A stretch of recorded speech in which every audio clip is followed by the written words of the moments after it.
Hello বন্ধুরা, কেমন আছো সবাই? আরও একটি ইনফরমেটিভ এবং হেল্পফুল ভিডিও নিয়ে চলে আসলাম আমরা বাংলা স্টাডি হাব চ্যানেলে।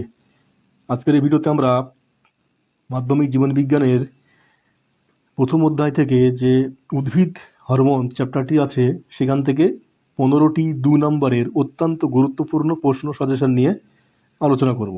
তোমরা ভিডিওটা স্কিপ না করে একদম শেষ পর্যন্ত দেখার অনুরোধ করছি।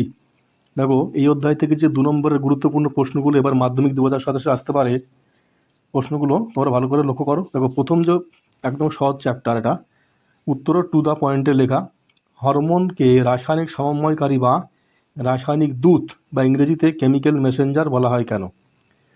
দেখো উত্তর, হরমোন কোষে কোষে রাসায়নিক বার্তা বহন করে বিভিন্ন অঙ্গ ও তন্ত্রের মধ্যে সংযোগ রক্ষা করে এবং শারীরবৃত্তীয় কাজের সমন্বয় ঘটায়। কাজ শেষে হরমোন ধ্বংসপ্রাপ্ত হয়। এই বিশেষ ভূমিকার জন্য হরমোনকে রাসায়নিক সমন্বয়কারী বা রাসায়নিক দূত বা কেমিক্যাল মেসেঞ্জার বলে। উদ্ভিদ হরমোনের দুটি প্রধান বৈশিষ্ট্য লেখো।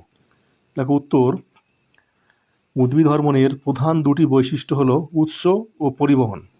উদ্ভিদ হরমোন প্রধানত কাণ্ড, মূলের অগ্রস্থ ভাজক কলা, কচি পাতা, বীজপত্রে উৎপন্ন হয় এবং ব্যাপন প্রক্রিয়ায় পরিবাহিত হয়। পরিণতি: হরমোন উদ্ভিদের বিপাকীয় ক্রিয়া নিয়ন্ত্রণের পর ধ্বংসপ্রাপ্ত হয়, যেমন অক্সিন আলোর উপস্থিতিতে বা অক্সিন অক্সিডোজ উৎসেচক ক্রিয়ায় নষ্ট হয়। পরের প্রশ্ন, অক্সিন হরমোনের দুটি প্রধান কাজ লেখো। এটা অত্যন্ত গুরুত্বপূর্ণ।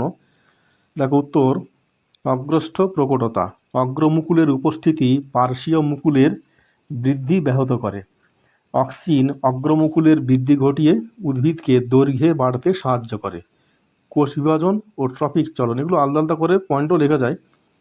অক্সিন উদ্ভিদের কোষের বিভাজন এবং বৃদ্ধিতে সাহায্য করে, এটা একটা পয়েন্টে লেখা যায়। এবং উদ্ভিদের ফটোট্রপিক ও জিওট্রপিক চলন নিয়ন্ত্রণ করে। জিব্বারলিনের উৎস ও একটি প্রধান কাজ লেখো। দেখো, জিব্বারলিন প্রধানত পরিপক্ক বীজ, অঙ্কুরিত চারাগাছ, বীজপত্র এবং বর্ধনশীল পাতায় পাওয়া যায়। কাজ: এই হরমোন উদ্ভিদের পর্বমধ্যের দৈর্ঘ্য বৃদ্ধি ঘটিয়ে বামন উদ্ভিদের স্বাভাবিক বৃদ্ধিতে সাহায্য করে এবং এটা একটা পয়েন্টে লেখা যায়। এবং বীজের সুপ্তাবস্থা ভঙ্গ করতে সাহায্য করে, এটা আলাদা করে পয়েন্টেও লেখা যায়। দুটো পয়েন্ট বললে আমরা ওইভাবে দুটো পয়েন্ট লিখে দিতে পারি। সাইটোকাইনিনের দুটি গুরুত্বপূর্ণ কাজ বা ভূমিকা লেখো। সাইটোকাইনের উৎসটা তোমাদের জেনে রাখা উচিত। সাইটোকাইনিন সাধারণত শস্য, নারকেল, ডাবের জল অর্থাৎ নারকেলের দুধ মতো সাদা অংশ, এগুলোতে পাওয়া যায়। সাইটোকাইনিনের দুটি প্রধান কাজ হলো কোষ বিভাজন: এটি উদ্ভিদের কোষে পেকটিন ও আরএনএ সংশ্লেষ বাড়িয়ে দ্রুত কোষ বিভাজনে প্রধান ভূমিকা নেয়। দ্বিতীয়ত, বার্ধক্য বিলম্বিতকরণ: সাইটোকাইনিন উদ্ভিদের ক্লোরোফিল নষ্ট হওয়া রোধ করে পাতা ও ফলের বার্ধক্য বা জরা বিলম্বিত করে।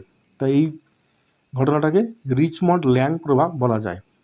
রিচমন্ড-ল্যাং প্রভাব কাকে বললে আমরা এইটা লিখে দিতে পারি।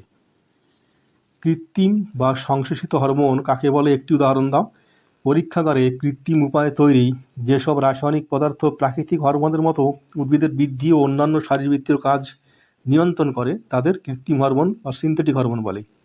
উদাহরণ যেমন কৃত্রিম অক্সিন বা আইবিএ বা আইপিএনডবলএ, ন্যাপথালিন অ্যাসিটিক অ্যাসিড বা ইন্ডোল বিউটারিক অ্যাসিড, এটাও সিনথেটিক হরমোন। কৃষিকার্যে বা উদ্যানবিদ্যায় কৃত্রিম হরমোনের দুটি ব্যবহারিক প্রয়োগ লেখো। এটা 3টে বা 4টেও বলতে পারে। আমাদের 3 নম্বরের প্রশ্নে এগুলো আরও ভালোভাবে লেখা আছে বেশি পয়েন্ট দিয়ে। দেখো উত্তর, কৃষিক্ষেত্রে ব্যবহারিক প্রয়োগ উদ্ভিদ হরমোনের: শাখা কলম থেকে মূল উৎপাদন: জবা, গোলাপ ইত্যাদির শাখা কলমে দ্রুত মূল গজানোর জন্য কৃত্রিম অক্সিন যেমন আইবিএ এনডবলএ ব্যবহার করা হয়। আগাছা দমনে: যেমন ধান বা গম খেতে দ্বিবীজপত্রী আগাছা নষ্ট করার জন্য কৃত্রিম অক্সিন 2,4-D ডাইক্লোরোফেনক্সি অ্যাসিটিক অ্যাসিড ব্যবহার করা হয়। পার্থেনোকপি কি, এতে কোন হরমোন সাহায্য করে? উত্তর দেখো কি লেখা আছে। বীজহীন ফল উৎপাদনের প্রক্রিয়াকে পার্থেনোকপি বলে। নিষেক ছাড়াই ডিম্বাশয়ের ফলে রূপান্তরিত হয় এই ঘটনায়।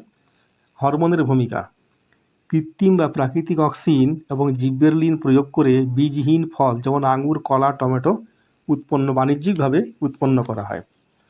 দেখো পরের প্রশ্ন, হরমোন ও উৎসেচকের মধ্যে দুটি প্রধান পার্থক্য লেখো।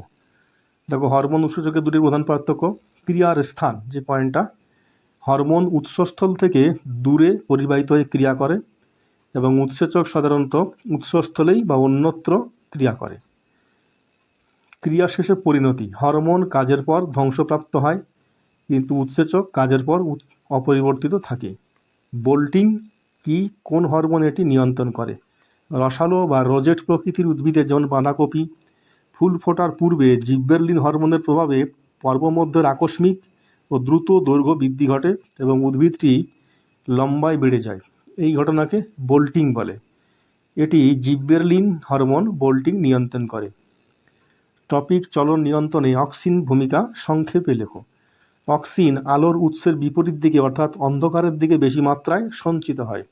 কাণ্ডে আলোর বিপরীত দিকে বেশি অক্সিন দ্রুত কোষবিভাজন ঘটায়, ফলে কাণ্ড আলোর দিকে বেঁকে যায়। অন্যদিকে মূলে কম অক্সিনে বেশি বৃদ্ধি ঘটায়, ফলে মূল আলোর বিপরীত দিকে বা অভিকর্ষের দিকে বেঁকে যায়। জিব্বেরলিন কিভাবে বীজের সুপ্তাবস্থা ভঙ্গ করে? এটা ক্রিটিক্যাল প্রশ্ন, ভালো করে দেখে নাও। সুপ্ত বীজে জিব্বেরলিনের পরিমাণ কম থাকে। অনুকূল পরিবেশে বীজ জল শোষণ করলে জিব্বেরলিনের সক্রিয়তা বাড়ে। এটি বীজে সঞ্চিত শ্বেতসারের আর্দ্র বিশ্লেষণকারী উৎসেচক যেমন অ্যালফা অ্যামাইলেজ সক্রিয় করার মাধ্যমে সহজে ভেঙে ফেলে এবং ভ্রূণের বৃদ্ধিতে সাহায্য করে বীজের সুপ্তাবস্থা ভঙ্গ করে। অগ্রস্থ প্রকটতা বলতে কী বোঝায়? উদ্ভিদের কাণ্ড বা শাখার অগ্রমুকুলের উপস্থিতির কারণে পার্শ্বীয় বা কাক্ষিক মুকুলের বৃদ্ধি বাধা পাওয়া বা ব্যাহত হওয়ার ঘটনাকে অগ্রস্থ প্রকটতা বলে। অগ্রমুকুল থেকে খরিত অক্সিন হরমোন এই অগ্রস্থ প্রকটতা ঘটায়। অগ্রমুকুল কেটে দিলে পার্শ্বীয় মুকুলের দ্রুত বৃদ্ধি হয়। ফলের অকাল মোচন রোধে কৃত্রিম হরমোনের ভূমিকা কী? দেখো উত্তর কী লেখা আছে। গাছের ফুল, ফল বা পাতা পরিণত হওয়ার আগেই ঝরে পড়লে অকাল মোচন বলে। উদ্ভিদের মোচন স্তর গঠিত হলে এটি ঘটে।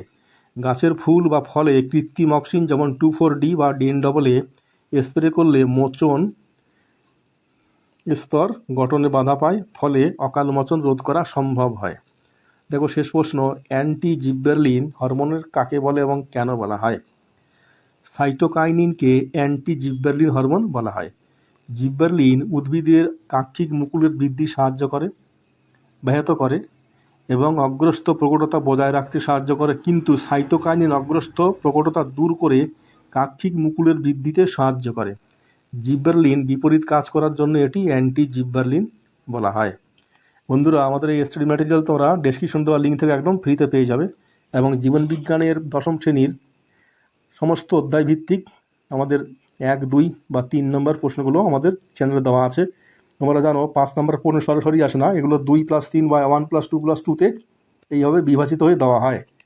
তাহলে বন্ধুরা, আজকের ভিডিও এই পর্যন্ত। ভিডিওটি ভালো লাগলে অবশ্যই লাইক, কমেন্ট, শেয়ার করো এবং যারা চ্যানেলে নতুন তারা এখনই চ্যানেলটি সাবস্ক্রাইব করে নাও।